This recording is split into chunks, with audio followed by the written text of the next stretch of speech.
Olá, pessoal! Chegamos à nossa quarta e última aula do componente curricular Língua Portuguesa. E essa aula será dedicada à unidade 3, que consiste em abordar um pouco sobre a relação entre texto e textualidade. Vejamos alguns conceitos neste primeiro slide.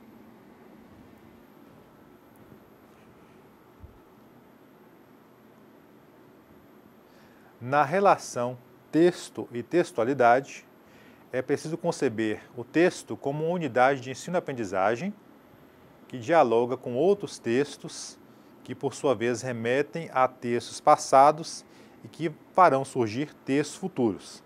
Portanto, numa relação intertextual em que, na prática, nenhum texto, nenhuma construção é inédita, mas traz consigo aspectos de textos passados. É preciso conceber nesse processo o aluno como um produtor de textos, participante ativo deste diálogo contínuo, com textos e com leitores. Vejamos aí no esquema proposto por Geraldi, 2005, essa tríplice relação: o aluno enquanto leitor e produtor ativo de textos no cotidiano. O texto escrito ou falado é a unidade linguística comunicativa básica que as pessoas utilizam como conjunto de elementos para se comunicar.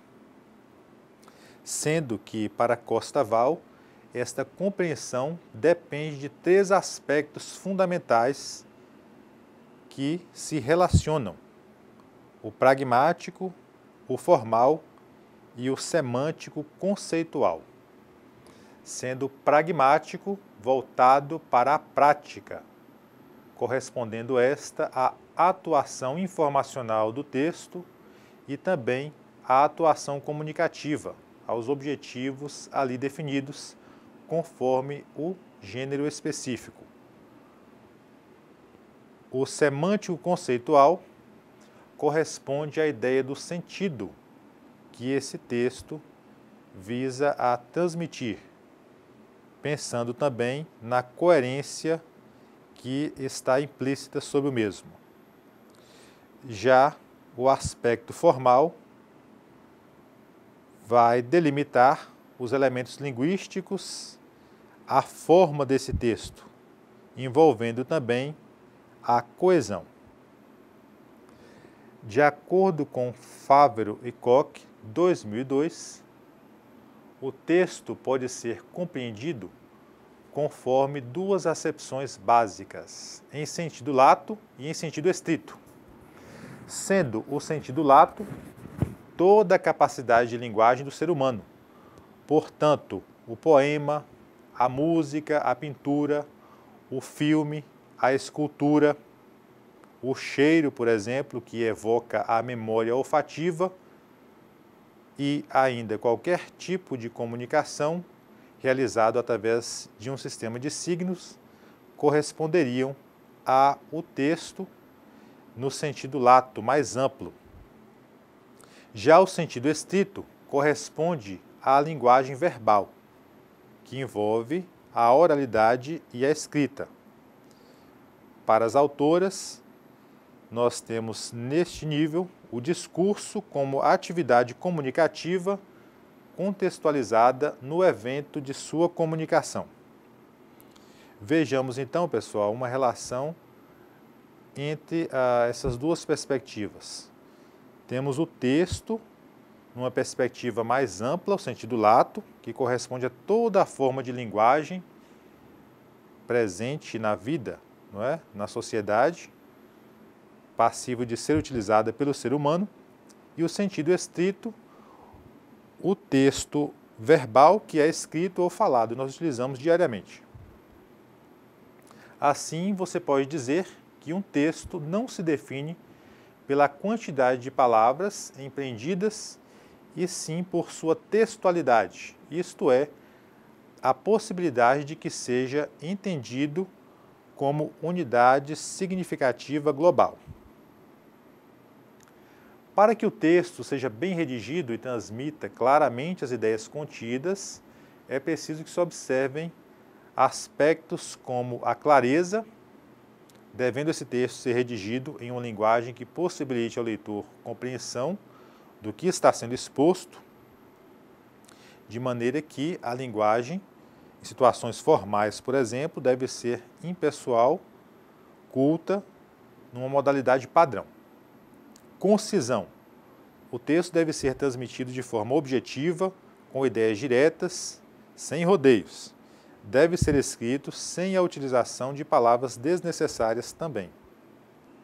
Correção, em que o autor deve estar atento à norma culta da língua, evitando desvios de linguagem em relação à grafia, utilizando apenas palavras conhecidas.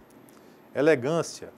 O texto é escrito seguindo as qualidades acima descritas, tornando-se mais agradável aos olhos do leitor.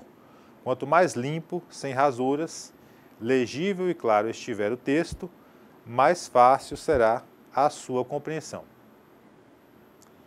Você precisa saber ainda que o texto reflete e retrata marcas peculiares à situação enunciativa, na qual ele foi engendrado. Em outros termos, expressa traços do sujeito que enuncia, representações sociais reiteradas nas esferas sociais, aspectos sócio-históricos que atravessam a prática comunicativa, implicações temporais e espaciais do contexto no qual se efetivou a interação verbal. E você pode concluir, então, que o texto materializa as condições de produção e os propósitos comunicativos traçados para a ação enunciativa. Por fim, para que um texto de fato se configure como tal, deve possuir determinados traços elementares, como, por exemplo, a intenção comunicativa, a unidade formal e de sentido. Há este conjunto de traços que fazem com que o texto seja um texto de fato e não apenas uma sequência de frases, dá-se o nome de textualidade, que discutiremos agora conforme esta apresentação.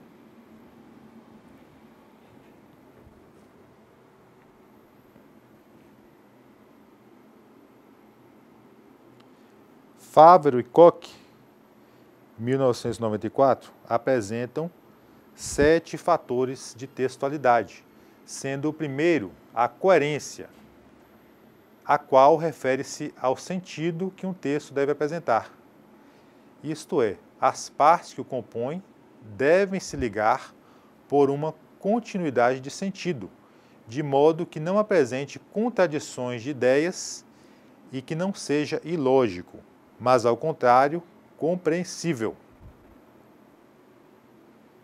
A coesão, por sua vez, relacionada à coerência, corresponde ao mecanismo linguístico responsável pela unidade formal do texto. É a coesão que estabelece a relação lógica entre uma palavra e outra, uma frase e outra e entre os parágrafos de um texto. Portanto, a coesão refere-se à utilização da sintaxe, da morfologia, dos elementos coesivos, por exemplo, as conjunções, desta forma, porém, que vão dar continuidade a esse texto, garantindo a sua precisão.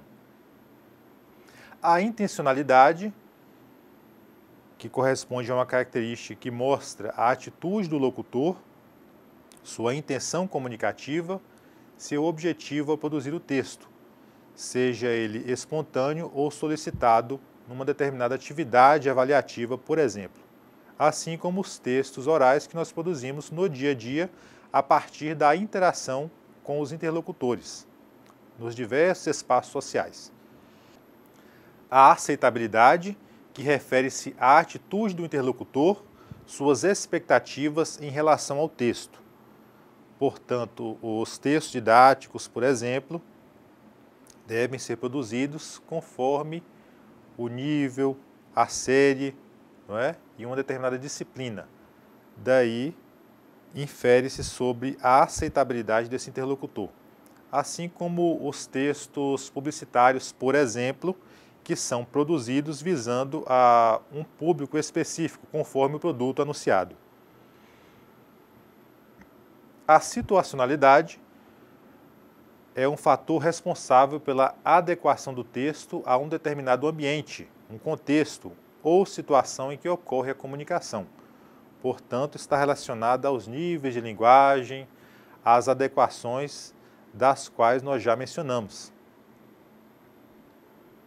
A informatividade liga-se ao nível de informação previsível ou imprevisível, contida no texto e sua capacidade ou não de satisfazer o interlocutor, podendo haver nesse texto informações suficientes para satisfazer a necessidade desse leitor ou inferências, remissões, elementos implícitos que possam remeter a outras leituras, tal como acontece na intertextualidade, que ocorre quando o autor de um texto recorre a outros textos de forma implícita ou explícita, repetindo expressões, enunciados ou textos de outros autores.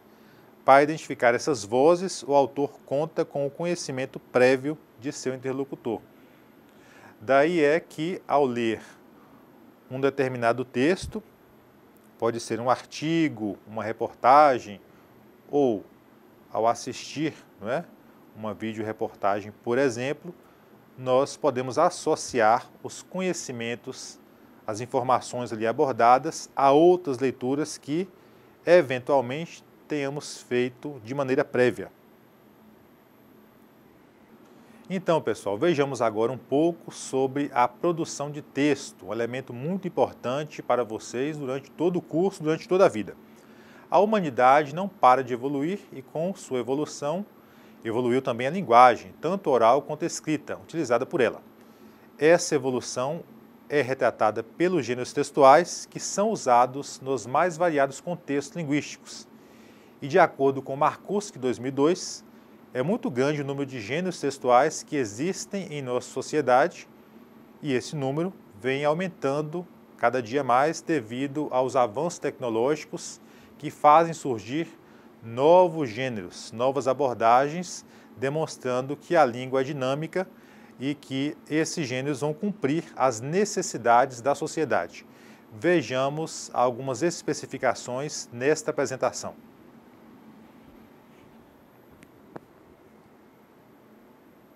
Vejamos então, pessoal, algumas relações entre gêneros discursivos, tipologias textuais e suportes textuais também.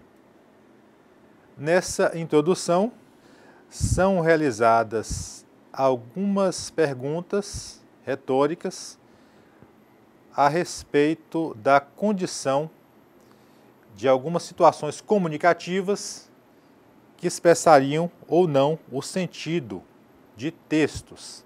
E de fato são.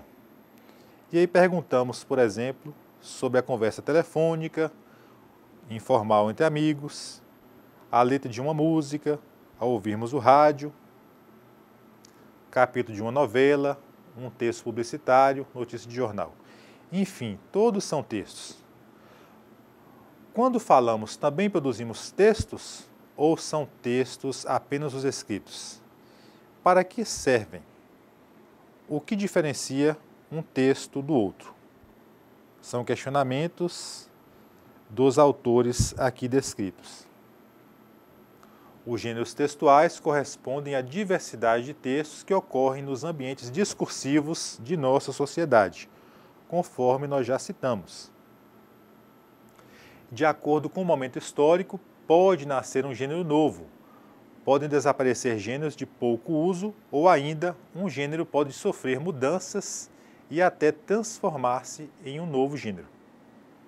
Numa situação de interação verbal, a escolha do gênero é feita de acordo com os diferentes elementos que participam do contexto, tais como quem está produzindo, para quem, com qual finalidade e em que momento histórico. Os gêneros geralmente estão ligados a esferas de circulação ou domínios discursivos. Assim, na esfera jornalística, por exemplo, são comuns as notícias, as reportagens, os editoriais, as entrevistas e outros. Na esfera de divulgação científica, são comuns o verbete de dicionário ou de enciclopédia, o artigo ou ensaio científico, o seminário ou a conferência. Os gêneros, pessoal, são dinâmicos e sofrem alterações com o passar do tempo. É o caso, por exemplo, do e-mail e do blog, que constituem variações da carta e do diário, propiciadas pelas tecnologias de informação e comunicação, as chamadas TIC, que constituem um campo de estudos aí em franco desenvolvimento, o qual possibilitou, por exemplo, a realização deste curso na modalidade à distância, numa plataforma virtual, que é conhecida como plataforma Moodle, aberta, contendo ela diversos recursos a serem utilizados. E esses, por sua vez, também encarados ou denominados como gêneros textuais, nesse caso, digitais. Os gêneros textuais são constituídos de um determinado modo, com certa função, em dadas esferas de atuação humana. Pode assumir a forma de outro e continuar pertencendo àquele gênero, por exemplo. Os tipos textuais, por sua vez, constituem sequências linguísticas ou sequências de enunciados e não são textos empíricos. Não são, por exemplo, uma reportagem escrita, uma bula de remédio ou um bilhete. Enquanto o número de gêneros textuais em uma determinada sociedade é, em princípio, ilimitado, ampliando-se de acordo com os avanços culturais e tecnológicos, o número de tipos textuais é limitado. Em linguística, tipos textuais referem-se à estrutura composicional dos textos, de modo que hoje admitem-se pelo menos 5 tipos textuais, a saber, a narração, a argumentação, a exposição, a descrição e a injunção, sendo o texto injuntivo aquele que possui um caráter de ordem, de instrução, por exemplo, aparecendo em textos como os manuais de instrução, bula de remédio, regras de jogo, visando a persuadir ou informar o leitor sobre as formas diversas de fazer ou de agir. Com relação aos domínios discursivos e sua relação com os gêneros textuais, temos que tratam-se dos contextos sociodiscursivos que organizam as formas de comunicação com vistas à produção de sentido. Tais domínios produzem modelos de ação comunicativa que se estabilizam, se transmitem de geração em geração com propósitos e efeitos definidos e claros. Vejamos agora alguns gêneros textuais divididos por domínios discursivos e respectivas modalidades. Temos aqui então, pessoal, no quadro, a apresentação dos domínios discursivos e as modalidades de uso da língua correspondentes a eles, sendo a escrita e a oralidade. E o primeiro domínio que aparece aqui para esta apresentação é justamente o que nós estamos envolvidos, o domínio discursivo acadêmico-científico.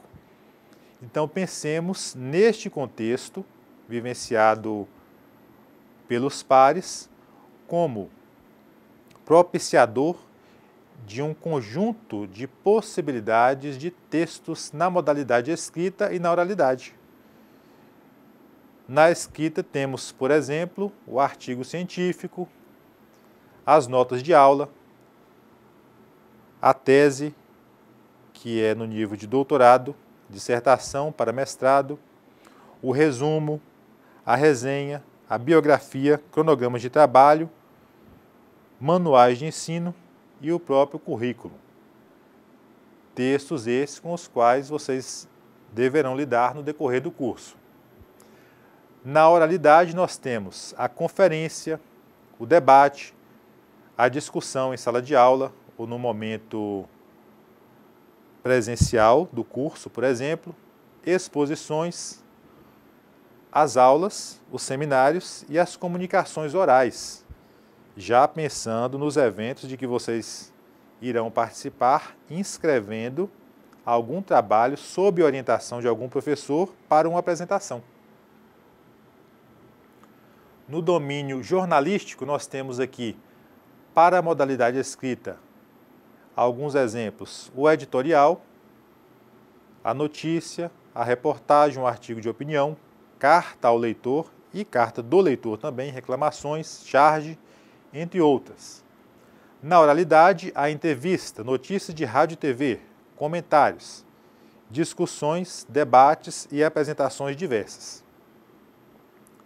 No domínio religioso, vejam aí, na escrita, as orações, rezas, o próprio livro do catecismo, as homilias na modalidade escrita, os cânticos também que aparecem no inário, por exemplo, e na oralidade, textos mais específicos como os sermões, as confissões, as rezas, cantorias, lamentações, entre outros. No domínio discursivo da saúde, para a escrita, temos a receita médica, a bula de remédio e o parecer médico. E na oralidade, a consulta, que é o momento presencial, que estabelece a interação entre o médico e o paciente, o qual será submetido a uma entrevista médica, e o próprio conselho médico, a orientação. No domínio comercial, nós teríamos aí na escrita o rótulo, a nota de venda, a fatura, comprovante de pagamento, logomarca, dentre outros, não aparecendo aqui correspondentes na oralidade. No domínio industrial, alguns da escrita, como as instruções de montagem, descrições de obras, códigos de barra, avisos. E na oralidade, as ordens diversas que são estabelecidas naquele ambiente de trabalho. No domínio discursivo institucional, nós teríamos aí, vejam só, justamente os textos de caráter injuntivos, que apresentam modos de fazer, instruções ou prescrições, na escrita as receitas. E aí pensemos na própria organização verbal, os textos do imperativo, por exemplo, faça, acrescente, nos manuais de instrução, vire, encaixe tal peça, desmonte, enfim. Assim como os contratos, os editais, as placas que emitem alguma indicação de algo a fazer. Na oralidade, as videoaulas. Vejam só. No domínio jurídico, nós temos para a escrita os contratos, certidões, atestados, documentos pessoais, dentre outros. E na oralidade, textos como as tomadas de depoimento e as declarações. No domínio publicitário, que é bastante produtivo, nós temos na escrita, conforme vemos no dia a dia, as propagandas, publicidades, anúncios, cartazes, e na oralidade, a publicidade na TV, que é diversa, além da publicidade no rádio. Temos também o domínio discursivo do lazer, que está ligado justamente ao nível cultural familiar, aquele mais informal. E na modalidade escrita nós temos as piadas, as anedotas, as histórias em quadrinhos, a conversa informal. Para a oralidade, além da fofoca, as piadas, as adivinhas e os jogos teatrais. No nível interpessoal, na escrita, cartas pessoais, carta-convite, telegramas, memorandos, entre outros. Na oralidade, recados, conversações espontâneas, agradecimentos e outros. Também no domínio discursivo militar, temos aqui para a escrita, como exemplo, a advertência e na oralidade, a ordem do dia. No ficcional, para a escrita, poemas, contos, mitos, parlendas e outros. Na oralidade, fábulas, lendas poemas, declarações, encenações e outros.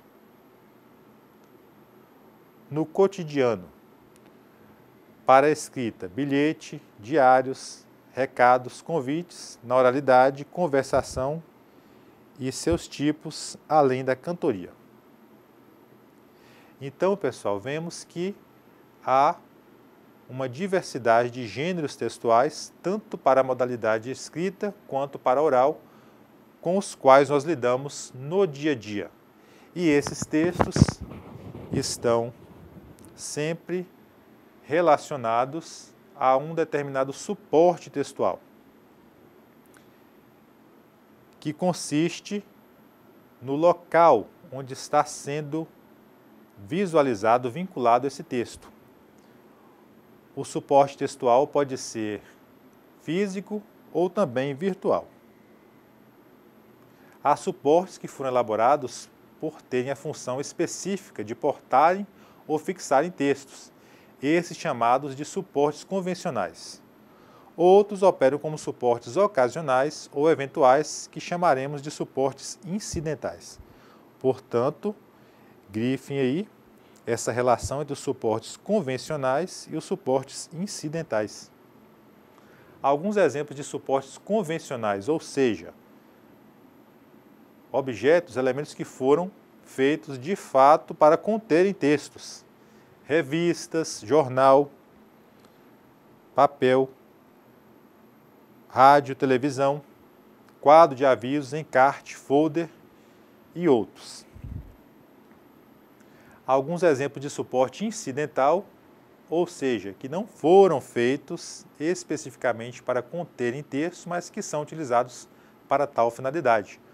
O próprio corpo humano com a tatuagem, os vasos e objetos diversos, nos túmulos em que aparece a identificação da pessoa falecida e muitas vezes o epitáfio, que é um texto que remete a uma mensagem de despedida, por exemplo, as embalagens, as roupas, as paredes, os muros, fachadas de lojas, enfim, são utilizados como suportes para veicular textos diversos.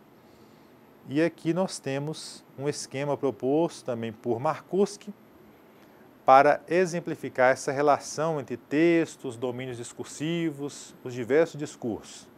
Não é? No centro nós temos o gênero,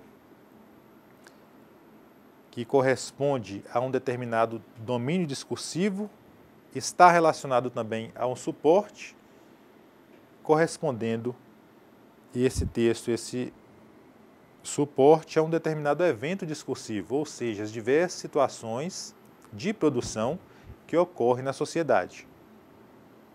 E aí uma relação também com os grandes continentes, o serviço, o canal e a instituição, ou seja, na prática corresponde às formas de interação do dia a dia em que nós precisamos adequar essa linguagem, recepcionar esse texto e realizar a sua produção, leitura e compreensão de maneira efetiva. Então, pessoal, além de observar um pouco nessa última aula sobre as relações entre texto e domínios discursivos, há a previsão na ementa sobre os aspectos morfológicos que correspondem à estrutura e à formação, além da classificação das palavras, sendo que na gramática há a divisão em 10 classes gramaticais ou classes de palavras, sendo substantivo, artigo, adjetivo, numeral, pronome, verbo, advérbio, preposição, conjunção e interjeição. Além disso, há a previsão também do estudo de alguns aspectos sintáticos, sendo que é a partir da gramática que nós vamos estudar essas relações sintáticas entre as palavras, conteúdos como regência e como concordância, regência verbal, regência nominal, concordância verbal e concordância nominal. Como não haveria tempo hábil para esses estudos, nós apresentaremos na plataforma alguns textos complementares para dar base para a realização de alguma atividade específica, cuja orientação será devidamente prestada pelo tutor presencial e também por mim, caso haja alguma dúvida, através dos canais de comunicação presentes na plataforma. Então, pessoal, chegamos ao final desta quarta e última aula da disciplina Língua Portuguesa. Para mim foi um grande prazer estar com vocês durante esse período, realizando essa interação através dos conteúdos sobre texto, textualidade, interpretação e produção de texto. Esperamos que vocês também tenham aproveitado, tenham consolidado os conhecimentos e que possam questionar, realizar as suas intervenções a partir do ambiente virtual de aprendizagem. Estarei sempre à disposição para responder a contento os questionamentos e espero que nos vejamos posteriormente em alguma outra disciplina. Desejo sucesso a todos na realização do curso e que vocês possam finalizá-lo e possivelmente, posteriormente, ingressar na pós-graduação, mestrado, doutorado, enfim, uma vida produtiva no campo acadêmico e profissional. Foi um grande prazer, um abraço e até mais.